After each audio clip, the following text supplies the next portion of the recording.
Under Malaysia law, as an intern, you are not categorized as an employee. That's why you are not being paid as a paid salary. You are only being supposed to give an allowance to cover your daily expenses. So it's allowance, not pay.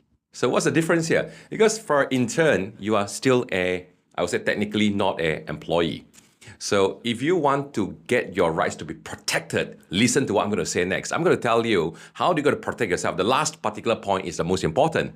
Number 1 point, you need to make sure that there is an allowance clause in the contract they're going to sign, because you are not supposed to get paid, but you are supposed to get allowance. So typically in the Malaysia standard now, maybe I would say about RM 800 to 1,002, 1,005. I think 1,005 is probably one of the best one. I hardly hear anyone got it like 2,000, whatever. Those are very extraordinary high. So I would say that typically about 800 to 1,000-ish, that would be the allowance that you should be getting. Because ultimately you need to pay your own rental should you come from, Johor or Penang to Kuala Lumpur to work, or Kuala Lumpur to Kuantan to work. You need to still get your rental, get it paid.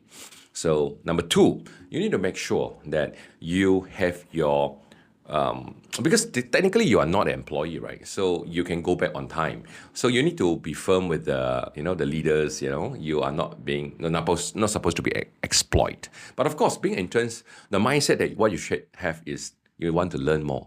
You want to get yourself customized, adapted to the working environment before you're even officially entering it. So if you can, I still suggest attitude the most important. You can still technically go back 6 o'clock if you want to, but if you can, stay extra time, learn something, ask the seniors, ask the koko-cece. I had my internship as a project engineer installing a gas pipe in KLCC area. I still remember that I have to wake up about 1 in the morning because we need to go to the site, start the installation early in the morning. We finish our work right before the traffic started to build up early in the morning, 5, 6 o'clock. So we work only when people are sleeping. So I exposed to how the real life working. So when I go back to my university, the 4th year, I appreciate having a chance to continue studying, and I love what I was studying there. Of course, if you ask me to go back to the job, well, at least let's try.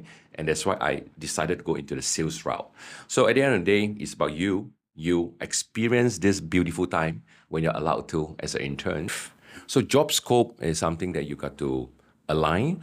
For this particular job, you are not a pantry auntie, You are not the one to do some photostating job. Of course, be open, if they ask you to do this kind of job, fine. But you need to also understand this particular internship is for what purpose? Because assuming you are a engineering student, you come and learn some engineering-related stuff, not asking you to do just photostating or do some paper documentation work.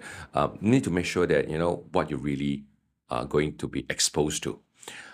So I still think that internship is something that is one of the most precious time in your teenager's life, or right before you're entering the career workforce, or even the whole journey of yours. And make sure, don't get paid, but get your allowance, reasonable allowance. If you like this episode, please like and share to your network. Thank you.